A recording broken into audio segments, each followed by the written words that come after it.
ലോകമെമ്പാടുമുള്ള അഭയാർത്ഥികളെ സ്വീകരിക്കാൻ ഭാരതം ധർമ്മശാല അല്ലെന്ന് സുപ്രീംകോടതി.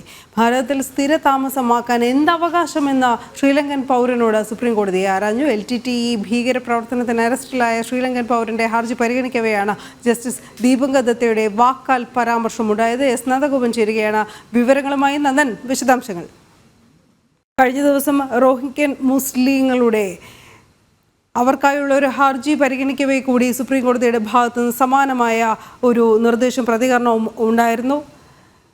പൗരന്മാരല്ലാത്തവർക്ക് രാജ്യത്തെവിടെയും താമസിക്കാൻ അവകാശമുണ്ടാകില്ല എന്നായിരുന്നു അന്നത്തെ വിധിയെങ്കിൽ ഇന്ന് കുറച്ചുകൂടി വ്യക്തമാക്കി സുപ്രീം കോടതി പറഞ്ഞിരിക്കുകയാണ്. അഭയാർത്ഥികൾ, ലോകമെമ്പാടുമുള്ള അഭയാർത്ഥികളെ സ്വീകരിക്കാൻ രാജ്യം ഒരു ധർമ്മശാല അല്ലെന്നാണ് കോടതിയുടെ വാക്കുകൾ. നന്ദൻ, വിശദാംശങ്ങൾ.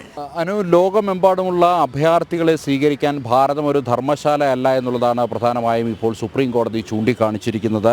മാത്രമല്ല, ഇന്ത്യയിൽ താമസിക്കണമെന്ന് ആവശ്യപ്പെടാൻ ഈ ഹർജിക്കാരന് എന്ത് അവകാശമാണ് ഉള്ളതെന്നാണ് പ്രധാനമായും കോടതി ചോദിക്കുന്നത്. അതായത് 2015 LTTEയുമായി ബന്ധപ്പെട്ട ഒരു കേസിൽ തമിഴ്നാട്ടിലെ ക്യൂ ബ്രാഞ്ച് അറസ്റ്റ് ചെയ്ത ഒരു ശ്രീലങ്കൻ പൗരനാണ് ഇപ്പോൾ ഈ ഹർജിയുമായി ഇപ്പോൾ സുപ്രീം കോടതിയെ സമീപിച്ചിരിക്കുന്നത്. ഇയാളോട് 7 വർഷം ഇയാളുടെ തടവ് ശിക്ഷ കഴിഞ്ഞാൽ ഉടൻ ഇയാളോട് രാജ്യം വിടണമെന്ന് മദ്രാസ് ഹൈക്കോടതി ഉത്തരവിട്ടിരുന്നു. ഇത് ചോദ്യം ചെയ്തുകൊണ്ടാണ് ഇയാൾ ഇപ്പോൾ സുപ്രീം കോടതിയെ സമീപിച്ചിരിക്കുന്നത്. ഇയാൾ ചൂണ്ടിക്കാണിക്കുന്നത് തനിക്ക് സ്വന്തം രാജ്യത്തേക്ക് പോകാൻ കഴിയില്ല, അത്തരമൊരു അവസ്ഥയാണ്. LTTE പ്രവർത്തനവുമായി ബന്ധപ്പെട്ട് അവിടെ നിരവധി കേസുകളും മറ്റുമുണ്ട്. അവിടെ എത്തിയാൽ തൻ്റെ ഭാവി ഇരുട്ടിലാകുമെന്നുള്ളതാണ് പ്രധാനമായും ഈ ഹർജിക്കാരൻ ചൂണ്ടിക്കാണിക്കുന്നത്. മാത്രമല്ല, തൻ്റെ ഭാര്യയും കുട്ടികളും അവർ ഇന്ത്യൻ പൗരത്വമുള്ളവരാണ്, അവർ രോഗികളാണ്.